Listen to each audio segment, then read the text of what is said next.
Suppose हमें ABC letter से 3 letter words बनाने हैं, तो हम कैसे बनाएंगे? दो मेथड थे हमारे पास। एक होता है 3P3 जो फॉर्मूला वाला मेथड है, परम्यूटेशन फॉर्मूला वाला। एक होता है 3 लेटर बनाने हैं, तो पहले चूज करने के 3 ऑप्शन, दूसरे के 2 ऑप्शन, ऐसे ही तीसरे का एक ही ऑप्शन बचेगा। जब रेपिटेशन नहीं है तब की बात कर रहे हैं हम, ठीक है। तो इससे मेरा सोल्यूशन आता है 6, ठीक है। आप लिस्ट भी कर सकते हो नंबर्स ABC, ACB, ऐसे ही BAC, BCA and so on, ठीक है। 6 हो जाएंगे।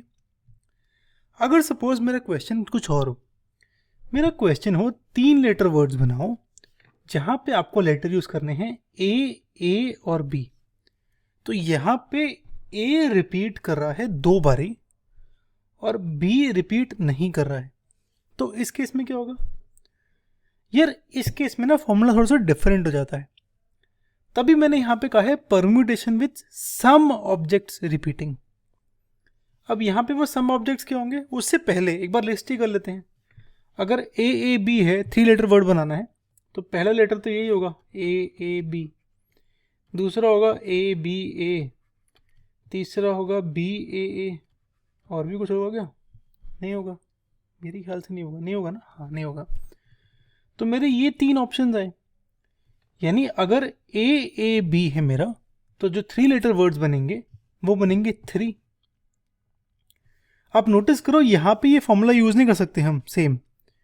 अगर ये फॉर्मूला यूज करेंगे तो 6 आंसर आएगा, पर मुझे पता है 6 नहीं है। 3 लेटर वर्ड्स में जहां पे A रिपीट कर रहा है उसका आंसर है 3, ठीक है। तो यहाँ पे हम परम्यूटेशन देखेंगे जहां पे सम ऑब्जेक्ट्स आर रिपीटिंग, सारे नहीं करते पर कुछ कर रहे हैं वो। ये हमारा पुराना परम्यूटेशन था जो लास्ट वीडियो में देखा था जब नो रेपिटेशन थी, ठीक है। इसके जो क्वेश्चंस हैं सम ऑब्जेक्ट्स वाले, उसका पहले फॉर्मूला देखेंगे। कुछ गैप वाले क्वेश्चंस हैं वो देखेंगे, बहुत ही इंपॉर्टेंट है। डिक्शनरी वाले कुछ क्वेश्चंस हैं, जैसे कि सक्सेस का बताओ नंबर डिक्शनरी में क्या होगा, ऐसे 2 क्वेश्चंस करेंगे। इन टोटल हम 6 क्वेश्चंस करेंगे, जहां पे प्रीवियस ईयर के क्वेश्चंस भी होंगे और जो हमारे स्पेशल टीचू क्वेश्चंस हैं वो भी होंगे। मैं हूं दवनीत। स्टार्ट करते हैं परम्यूटेशंस एंड कॉम्बिनेशंस का पार्ट 2।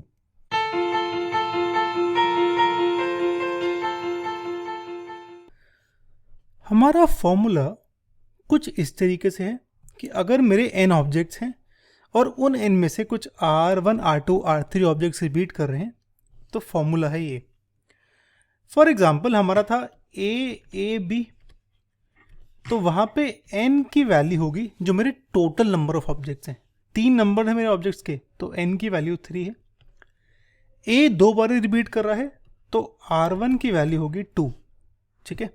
फॉर्मूले में डालो अगर, तो ये आएगा 3 फैक्टोरियल बाई 2 फैक्टोरियल, यानी 3 into 2 factorial by 2 factorial, 2 factorial 2 factorial cancel, answer आएगा 3। तो पता चल गया फॉर्मूला कैसे यूज होता है। तो ये मेरा फॉर्मूला है। एक बहुत ही इजी एग्जांपल करते हैं, उसके बाद हम टीचू क्वेश्चंस करेंगे। हमारा वर्ड है मिसिसिपी, ठीक है। इसमें हमेशा मुझे दिक्कत होती है कि ये इसकी स्पेलिंग क्या है। तो इसकी स्पेलिंग है MISSISSIPPI, ठीक है। स्पेलिंग याद करने की जरूरत नहीं है, मैं बस अलग अलग कर दिया ये दिखाने के लिए कि मेरे n क्या होगा। यहाँ पे n होगा नंबर ऑफ लेटर्स, जो कि है 4 + 4 + 3 11। मेरा अब m कितनी बारी आ रहा है? एक ही बारी आ रहा है, तो उसको छोड़ देते हैं। i मेरा आ रहा है 1 2 3 4 बाई, ये ना, ये भी i है, ये भी है, तो मेरे पास 4i है। s मेरा 1 2 3 4 बारी आ रहा है, 4s है, और p मेरा 2 बारी आ रहा है, ठीक है। तो मतलब मेरा R1 की वैल्यू 4, R2 की वैल्यू 4, R3 की वैल्यू 2 है। इसको सब छोड़ो, आपको बस ध्यान देना है कि हाँ ये 4 4 2 बारी आ रहा है, तो मेरा परम्यूटेशन होगा 11 factorial by 4 factorial 4 factorial 2 factorial, ठीक है। तो मेरा एक्चुअल आंसर ये होगा। तो ये तो हो गया हमारा इजी एग्जाम्पल। अब करते हैं हमारा एक स्पेशल टीचू क्वेश्चंस। ये एक्चुअली पास्ट ईयर से आया हुआ है, इसे देखते हैं।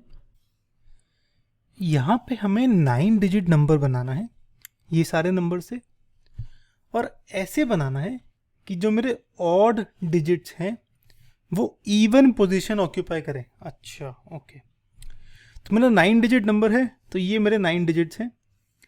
इवन पोजीशंस मेरी कौन कौन सी है, तो ये first, second, third, fourth, fifth, sixth, seventh, eighth, ninth, तो सेकंड, फोर्थ, सिक्स्थ और एट्थ ये मेरी इवन पोजीशंस हैं। ठीक है, इन इवन पोजीशंस में मेरे ऑड डिजिट्स आएंगे। मेरे ऑड डिजिट कौन कौन से हैं, 3 3 और 5 5, 3 3 और 5 5 मेरे इन 4 जगह में ही आ सकते हैं और कहीं नहीं आ सकते। तो ये जो 3 3 5 5 है, इनका मैं परम्यूटेशन अलग करूँगा, जो बाकी डिजिट्स बच गए उनका परम्यूटेशन अलग, और क्योंकि ये सेम केस है तो हम क्या करेंगे, मल्टीप्लाई। ठीक है, देखते हैं। तो 3 3 5 5 को हम 4 स्पॉट्स में परम्यूट करेंगे जहाँ पे x है। ठीक है, और बाकी जो 5 जगह बची उसमें हम करेंगे 2 2 8 8 को। ओके, तो अगर इवन प्लेसेस की बात करूं, यानी ये x x x वाली, तो मेरे 4 नंबर्स हैं, 4 प्लेसेस, तो 4 फैक्टोरियल ऊपर आएगा। रेपिटेशन क्या हो रही है, 3 2 बारी, 5 2 बारी, तो 4 फैक्टोरियल के नीचे आएगा 2 फैक्टोरियल 2 फैक्टोरियल। ठीक है, इसको मैं सॉल्व करके आपको हर बारी नहीं दिखाऊंगा, इस बारी दिखा देता हूँ। तो इसे करेंगे 4 इंटू 3 इंटू 2 फैक्टोरियल, नीचे 2 factorial 2 factorial 2 factorial 2 factorial cancel, 2 factorial होता है 2, तो ये 2 और ये कैंसिल, 6 आ जाएगा। ठीक है, ऑड प्लेसेस में मेरे पास 5 नंबर्स हैं, तो ऊपर 5 फैक्टोरियल, नीचे 2 मेरा 2 टाइम्स आ रहा है, तो 2 फैक्टोरियल 2 बार रिपीट हो रहा है इसीलिए, और 8 3 बार आ रहा है, तो 3 फैक्टोरियल क्योंकि 3 बार रिपीट हो रहा है। ठीक है, इसे हम करेंगे तो 5 इंटू 4, 5 इंटू 4 बाई 2, 10 आ जाएगा ये मेरे ऑड प्लेसेस में। ठीक है, अभी जो इवन प्लेस में आप डाल रहे हो डिजिट्स और ऑड प्लेस में डाल रहे हो डिजिट्स, इन दोनों को एक साथ डालोगे तभी तो आपका एक पर्टिकुलर केस बनेगा ना, इसीलिए यहाँ पे मल्टीप्लिकेशन होगी। ठीक है, चीज़ का ध्यान रखना, मल्टीप्लाई होगा यहाँ पे, आंसर आएगा 60। ओके, एक थोड़ा सा डिफरेंट क्वेश्चन करते हैं, और ये भी पास्ट ईयर में जेई में आया हुआ है। यहाँ पे मेरे पास डिजिट्स हैं 1 2 एंड 3। ठीक है, मुझे 7 डिजिट नंबर बनाना है जहाँ पे सम ऑफ डिजिट्स मेरे 10 के इक्वल हो। ठीक है, ऑब्वियसली रेपिटेशन अलाउड है, पर किसकी कितनी रेपिटेशन है ये आपको देखना पड़ेगा, है ना। अब देखो 7 डिजिट नंबर है, मुझे सम चाहिए इक्वल टू 10। ठीक है, अगर सपोज मैं 7 बारी 1 ले लूँ तो सम ऑफ डिजिट्स क्या होंगे, 7 होंगे, तो 10 तो आएगा नहीं, तो 7 बारी 1 तो नहीं आ सकता। अगर 6 बारी 1 ले लूँ, 6 बारी 1 ले लूँ, तो मेरा क्या होगा, सम ऑफ डिजिट्स क्या होंगे, 6 इंटू 1 6, प्लस मुझे 10 चाहिए, तो मुझे 4 सम चाहिए जहाँ पे 1 2 3 है मेरे पास, तो ये तो पॉसिबल ही नहीं है क्योंकि 4 तो नंबर है ही नहीं मेरे पास यहाँ पे, है ना। अगर मैं 5 टाइम्स 1 ले लूँ, 5 टाइम्स 1, तब मेरा सम क्या आएगा, जो 1 से आएगा वो तो 5 आएगा, प्लस मेरे पास 2 ऑप्शन बचे, है ना, और इन दोनों का सम करके 5 प्लस इन दोनों का सम करके 10 आना चाहिए। तो अगर मैं यहाँ पे 2 ले लूँ और 3 ले लूँ तो मेरे बन जाएगा। तो एक केस मेरा जहाँ पे सम मेरा 7 आएगा और 7 डिजिट नंबर है, उसमें होगा 5 टाइम्स आप 1 यूज़ करो, एक बारी 2 यूज़ करो और एक बारी 3 यूज़ करो। ठीक है, तो ये केस तो एक आ गया। एक और केस क्या हो सकता है, अगर सपोज आप 4 टाइम्स 1 लोगे, 4 टाइम्स 1, तो सम क्या आएगा, सम आएगा इसके लिए 4, आपके अब बच गए 3 डिजिट्स, है ना। इन तीनों को मिला के आपको सम 6 चाहिए। ठीक है, लेकिन अगर मैं 3 को ले लूँ, एक बारी 3 ले लूँ, तो बाकी दोनों का सम क्या होना चाहिए, 3, और वो तो पॉसिबल ही नहीं है क्योंकि बाकी 2 और 3 बचे। यानी अगर मैं 2 बारी 3 ले लूँ तब मेरा एक डिजिट कम रह जाएगा, तो 2 बारी 3 नहीं ले सकता हूँ। 1 तो मैंने ले लिया क्योंकि 1 का मैंने सब ट्राई कर लिया, 1 का मैंने ट्राई करा 7 भी ट्राई कर लिया, 6 भी कर लिया, 5 भी कर लिया, 4 पे आया हूँ मैं। 7 हो गया, 6 हो गया, 5 मैंने कर लिया था, 4 पे आया हूँ। ठीक है, अभी और नीचे भी जाएंगे 1 के लिए। तो यहाँ पे मैं लेकिन 2 to 2 कर सकता हूँ ना, 2 2 2, तो 4 times 1 3 times 2, ये एक और केस बना है ना। तो ये 2 केस बन गए। इसके अलावा अगर मैं 3 times 1 करूँ, 3 times 1, तो मेरा सम आएगा 1 से 3, और बाकी मेरे पास 4 डिजिट बचेंगे। ठीक है, अब इन 4 डिजिट्स में अगर मैं सपोज, अब मैं 1 नहीं ले सकता हूँ इनमें, क्योंकि 1 तो मेरा हो गया ना आगे, तो 1 नहीं लेना, बाकी 2 बचे और 3 बचे। अगर मैं 2 2 2 2 ले लूँ, यानी 4 बारी 2 ले लूँ, तो सम आएगा 11। और अगर मैं 2 के अलावा 3 भी ले लूँगा तो सम उससे ज़्यादा ही आएगा। यानी 3 times 1 में तो कोई केस ही नहीं बनता जहाँ पे मेरा सम 10 आ जाए, क्योंकि हमेशा सम 10 से बड़े ही आएगा, क्योंकि नंबर बहुत बड़े हैं। सेम 2 times 1 के लिए और 1 times 1 के लिए सेम केस होगा। ठीक है, तो आपके पास 2 ही केस बचे, एक 5 times 1, एक बारी 2, एक बारी 3, और एक 4 बारी 1 और 3 बारी 2। ठीक है, दोनों केस की परम्यूटेशन देखूं अगर मैं, तो दोनों केस में n की वैल्यू, नंबर ऑफ डिजिट्स मेरे 7 है ना, इसमें 7 है, इसमें 7 है, तो ऊपर तो 7 फैक्टोरियल आएगा। रिपीट क्या हो रहा है मेरा, 1 5 बारी रिपीट हो रहा है, तो नीचे आएगा 5 फैक्टोरियल। ठीक है, दूसरा केस है 4 बारी 1 और 3 बारी 2, तो मेरा n तो अभी भी 7 है, पर 1 4 बारी आ रहा है, तो नीचे आएगा 4 फैक्टोरियल, और यहाँ पे 3 फैक्टोरियल, क्योंकि ये 3 बारी आ रहा है। इसे सॉल्व करेंगे तो ये आएगा 35। ठीक है, अब देखो, क्योंकि ये डिफरेंट केसेस हैं तो ये दोनों ऐड होंगे। ऑलराइट, अगर आपको नहीं समझ आ रहा कि ये ऐड क्यों होंगे, पहले तो मुझे कमेंट कर दो। दूसरी चीज़, जो हमारा फर्स्ट पार्ट है परम्यूटेशंस का, वो चेक करना। ओके, तो हमारा टोटल आंसर है 77, सी करेक्ट है। अब ये वाला काफ़ी इंपॉर्टेंट क्वेश्चन है, इसमें आपके सारे परम्यूटेशन के कंसेप्ट आ जाएंगे, और ये क्लियर हो जाएगा कि आपको कंसेप्ट क्लियर है कि नहीं है। तो ये तो बिल्कुल भी मिस ना करना। ठीक है, यहाँ पे हमें 12 बॉयज़ और 2 गर्ल्स गिवन है। ऐसे गिवन है, हमें इनको ऐसे बिठाना है कि एटलीस्ट 3 बॉयज़ 2 गर्ल्स के बीच में हो। अब देखो, यहाँ पे 12 बॉयज़ है, बहुत सारे हैं, तो अगर ये मैं एटलीस्ट वाला कंडीशन लगाऊंगा ना तो बहुत लंबा हो जाएगा। कैसे, पहले तो 3 बॉयज़ का निकालूँ 2 गर्ल्स के बीच में, फिर 4 बॉयज़ का, 5 बॉयज़ का, 6 बॉयज़ का, 7 बॉयज़ का, 8 9 10 11 12 बॉयज़ भी तो बैठ सकते हैं 2 गर्ल्स के बीच में, ऐसा भी तो हो सकता है। तो ये ना बहुत लंबा हो जाएगा, तो मैं उल्टा करता हूँ, यानी टोटल -0 1 2, अच्छा 3 भी है यहाँ पे, सॉरी। ठीक है, तो मैं क्या करता हूँ, टोटल केस, जितने भी टोटल केस हैं जहाँ पे कहीं पे भी बैठ जाए बॉयज़ गर्ल्स को फ़र्क नहीं पड़ता, माइनस वो केस जहाँ पे 0 बॉयज़ हैं बिटवीन 2 गर्ल्स, यानी दोनों गर्ल्स एक साथ हैं, माइनस वो केस जहाँ पे 1 बॉय है बिटवीन 2 गर्ल्स, माइनस वो केस जहाँ पे 2 बॉयज़ हैं बिटवीन 2 गर्ल्स। ठीक है, तो मैं ऐसे लिखता हूँ, ऑल परम्यूटेशंस माइनस जहाँ पे 2 गर्ल्स सिट टुगेदर, यानी 0 boys between 2 girls, 1 boy between 2 girl, और 2 बॉयज़ बिटवीन 2 गर्ल्स। ठीक है, ये सारे परम्यूटेशन अलग अलग निकालते हैं। अब देखो, 12 बॉयज़ एंड 2 गर्ल्स की बात करूं तो मेरे पास टोटल 14 लोग हैं, और जैसे भी परम्यूट करना है वैसे ही कर लो।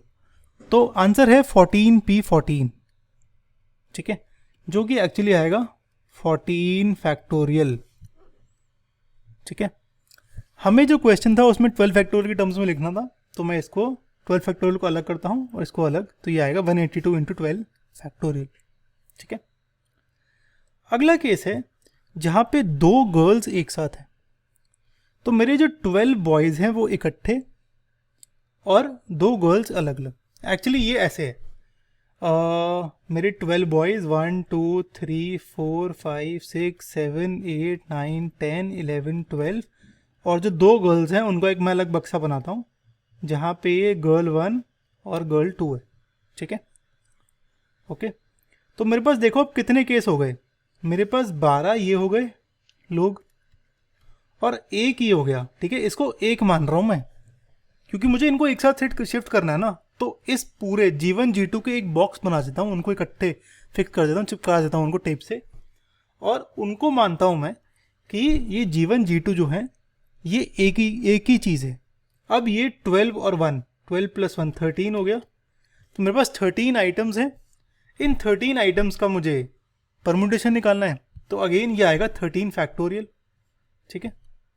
तो इतना तो आएगा 13 फैक्टोरियल। पर क्या मेरे परम्यूटेशन पूरा हुआ अभी? अब यही चीज़ इंपॉर्टेंट थी आपका ये सोचने में कि आपको परम्यूटेशन ढंग से आता है या नहीं। ये इसीलिए क्योंकि मैंने यहाँ पे कहा G1 G2, पर उल्टा भी तो हो सकता है, G2 G1 भी तो हो सकता है। यानी ये जो दो गर्ल्स हैं इनका बीच का जो परम्यूटेशन है वो भी तो होगा 2p2 यानी 2 फैक्टोरियल, है ना। दो केस हैं G1 G2 और G2 G1। तो ये जो 13 फैक्टोरियल मैंने निकाला, 12 बॉयज प्लस 1 एक इसका बॉक्स G1 G2 का, इनका जो मेरा परम्यूटेशन होगा वो होगा 12 + 1 13 फैक्टोरियल इंटू 2 फैक्टोरियल, ठीक है। तो अगेन 12 फैक्टोरियल अलग, बाकी सब अलग, तो जाएगा 26 इंटू 12 फैक्टोरियल, ठीक है। काफ़ी इंपॉर्टेंट था ये, इसको ध्यान रखना प्लीज़। अगला है नंबर ऑफ वेज जहाँ पे 1 boy sits between the girls, ठीक है। मेरे टोटल 12 बॉयज थे, 2 गर्ल्स थी।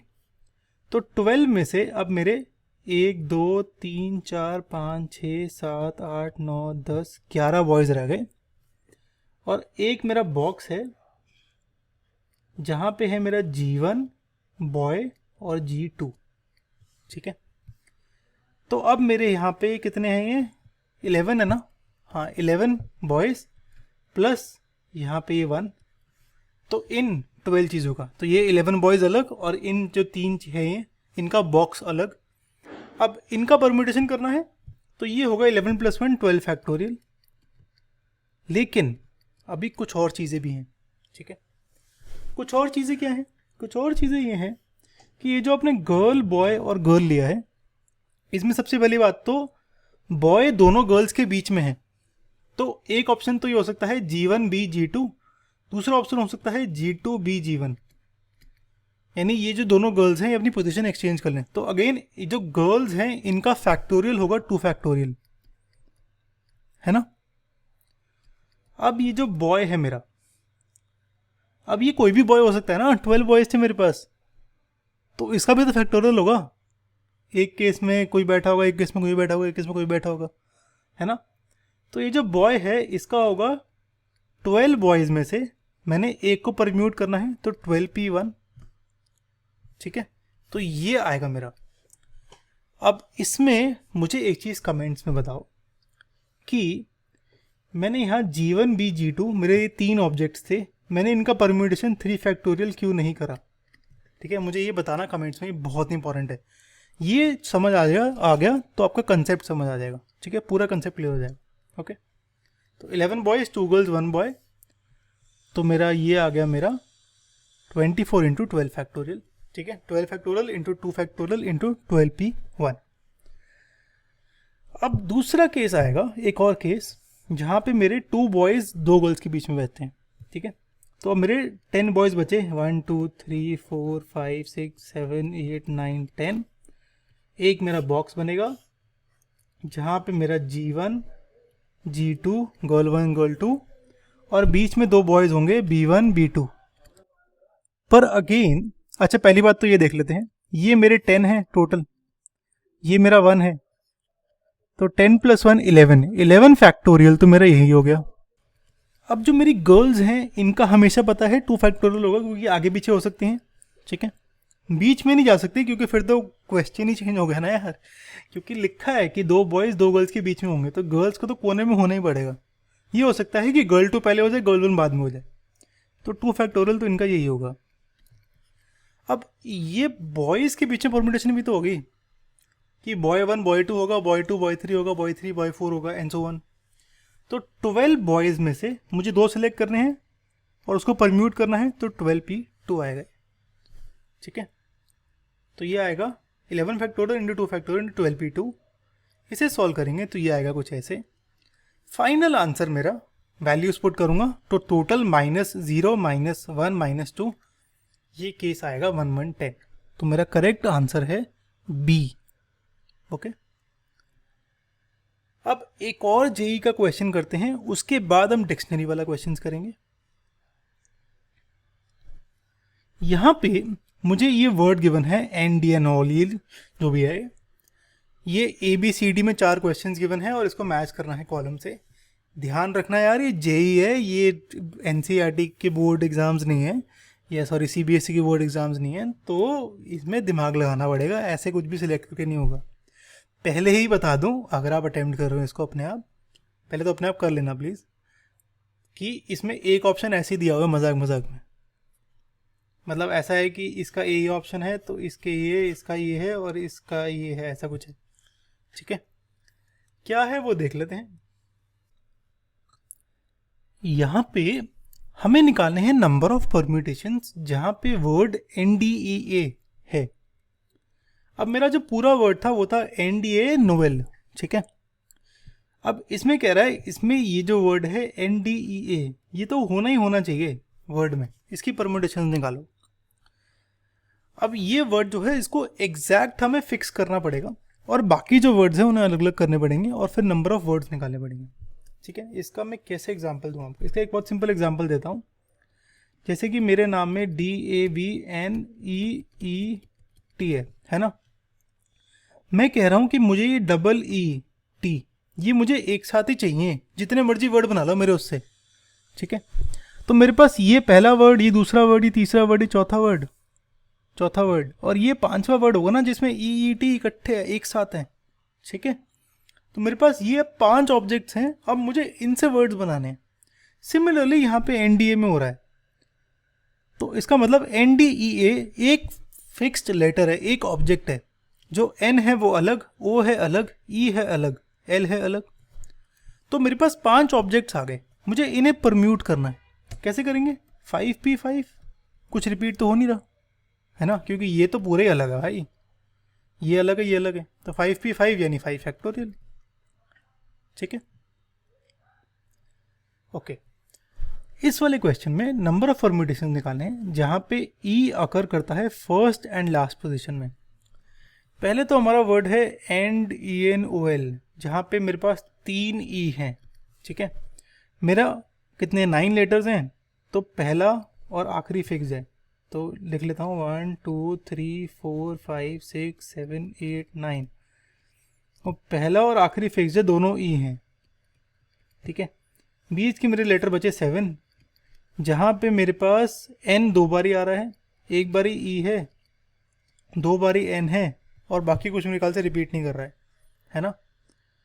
7 रिमेनिंग लेटर्स जहाँ पे 2 बारी N है और बाकी कुछ रिपीट नहीं कर रहा, तो N की वैल्यू 7। यार ये N मैं ऐसे नहीं करता हूँ, तो क्योंकि रेपिटेशन हो रही है यहाँ पे, तो टोटल नंबर ऑफ लेटर्स है 7, तो 7 फैक्टोरियल न्यूमरेटर में।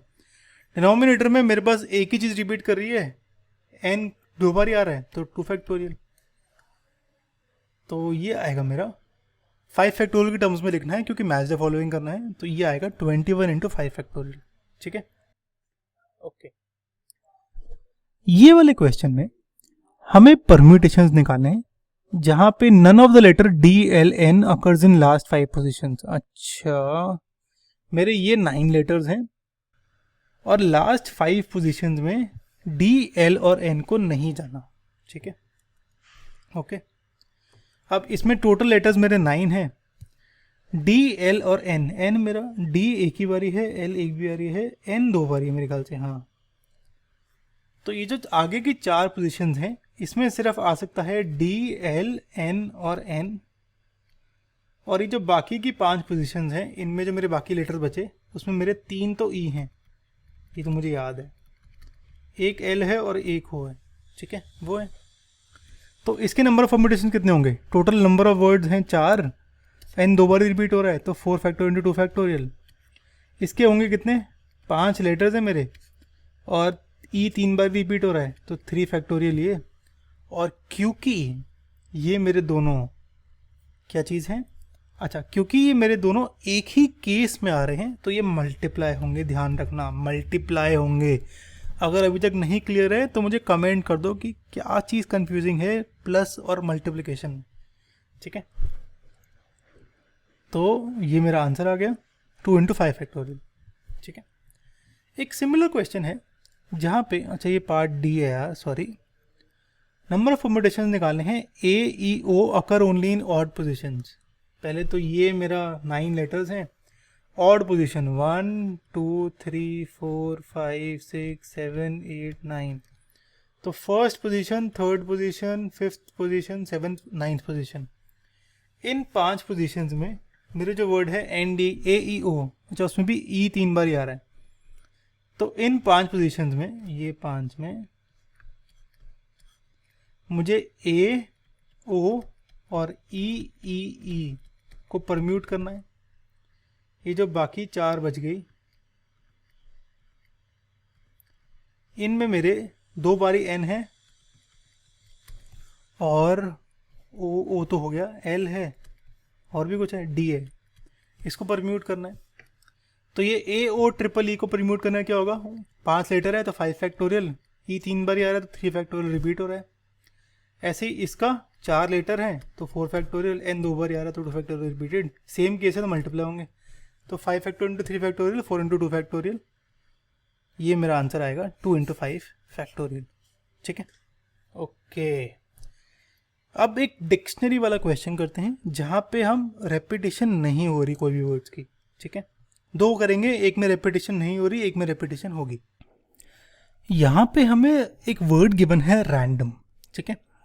इसके जो लेटर्स हैं उसको हमें डिक्शनरी में डालने हैं और हमें अल्फ़ाबेटिकली लिस्ट करने हैं, ठीक है।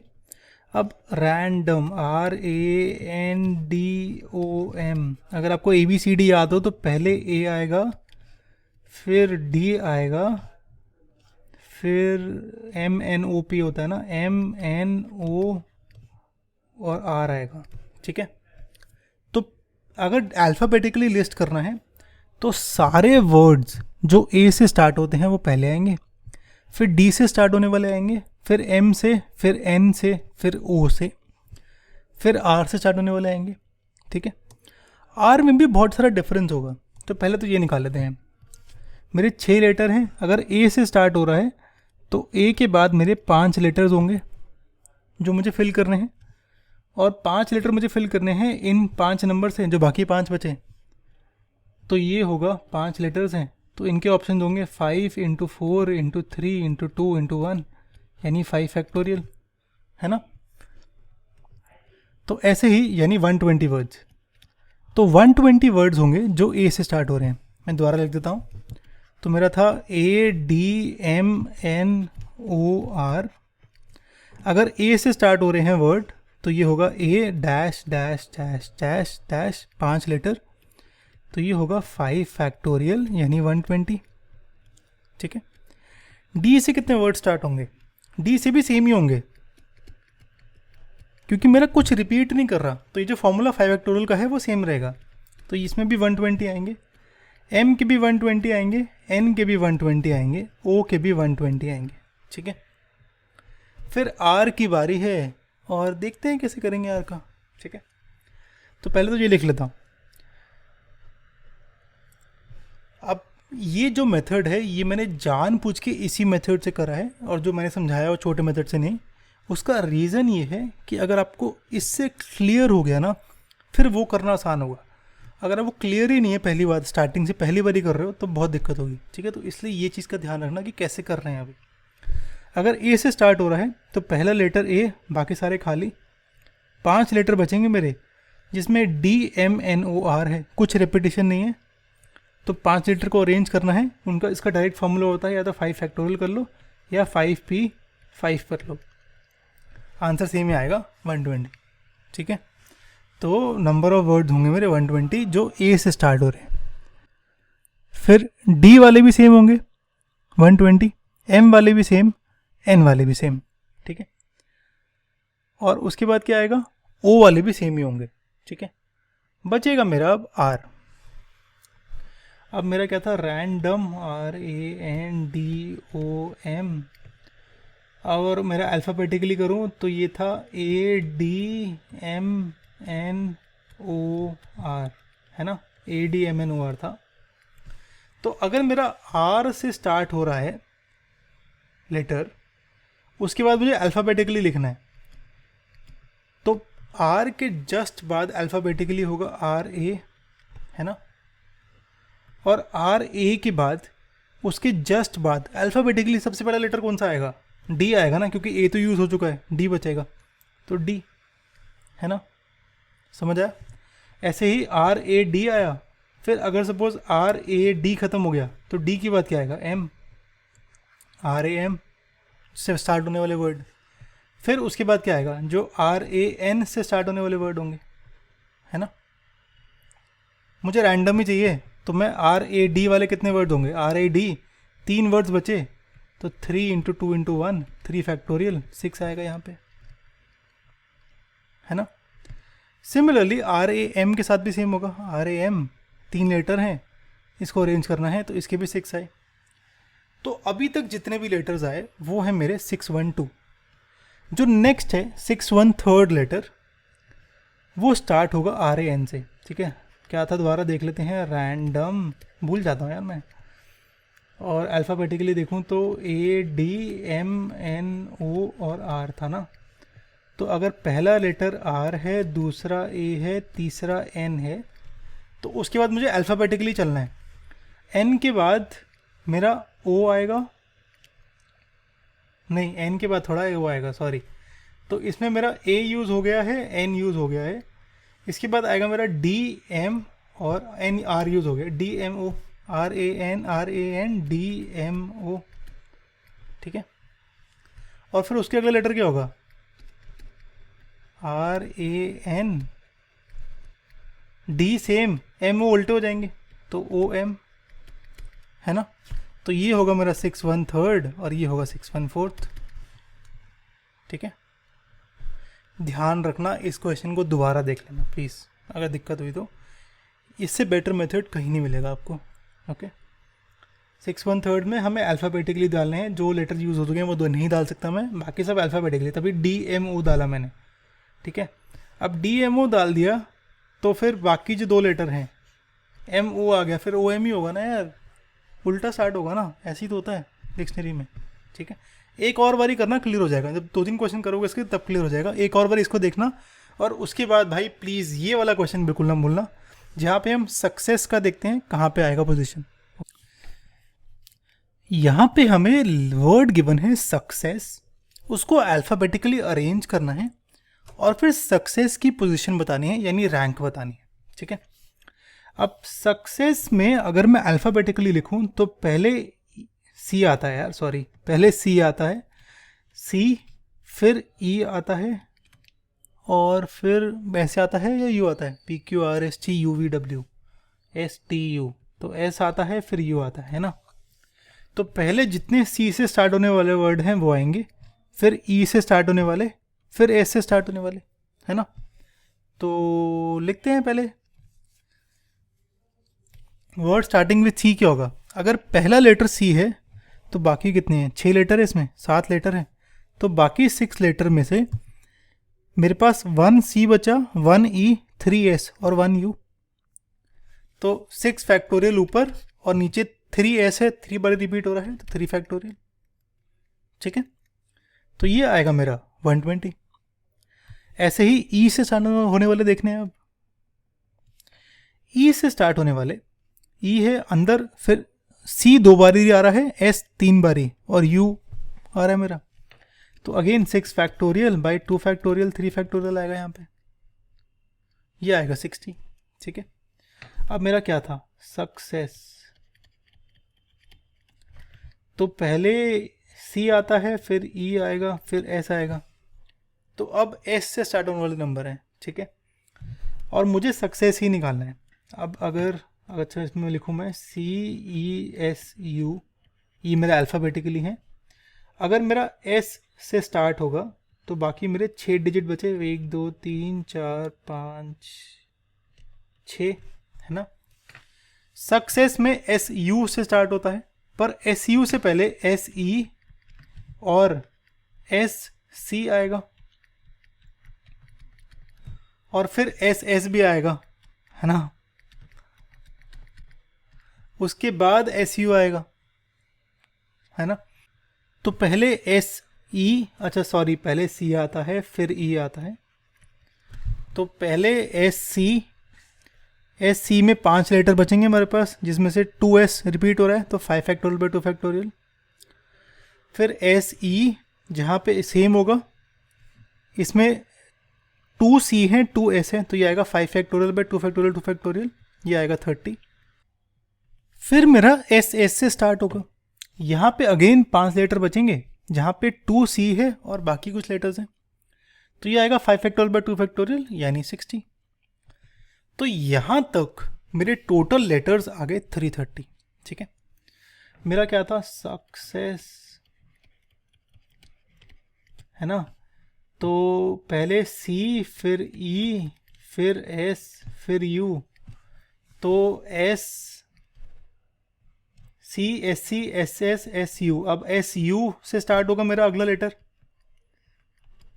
इसके बाद U से स्टार्ट होगा तो U रिपीट नहीं होगा, C E और S, अच्छा अभी तो रिपीटेड ही है।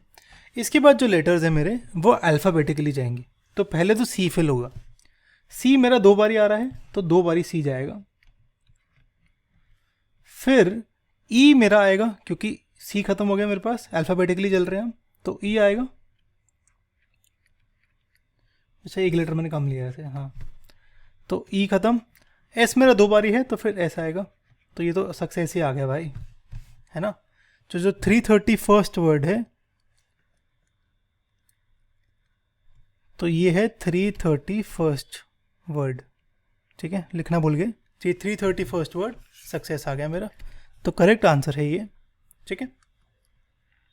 इसके बाद एक्सरसाइज 7.3 के कुछ क्वेश्चंस रह गए होंगे आपके एनसीईआरटी से, वो ट्राई कर सकते हो। टीचू पे कंसेप्ट वाइज में सारे कंसेप्ट गिवन हैं, प्रैक्टिस क्वेश्चंस भी डल रहे हैं अब, और एनसीईआरटी क्वेश्चंस भी गिवन हैं, इंपॉर्टेंट मार्क्ड हैं इन सब में, तो वो आप ट्राई कर सकते हो। वीडियो अच्छी लगी और सब्सक्राइब नहीं करा अभी तक तो यार प्लीज़ सब्सक्राइब कर दो। और ये हमारी नेक्स्ट वीडियो होगी जहाँ पे हम सर्कुलर परम्यूटेशंस डिस्कस करेंगे, उसके बाद थोड़ा कॉम्बिनेशंस और फिर उसकी प्रॉपर्टी, और फिर देखते हैं क्या करेंगे, ठीक है। ये हमारी परम्यूटेशन कॉम्बिनेशंस की प्लेलिस्ट है, ऐसे जरूर चेक करना। ओके, चलो सी यू गाइस।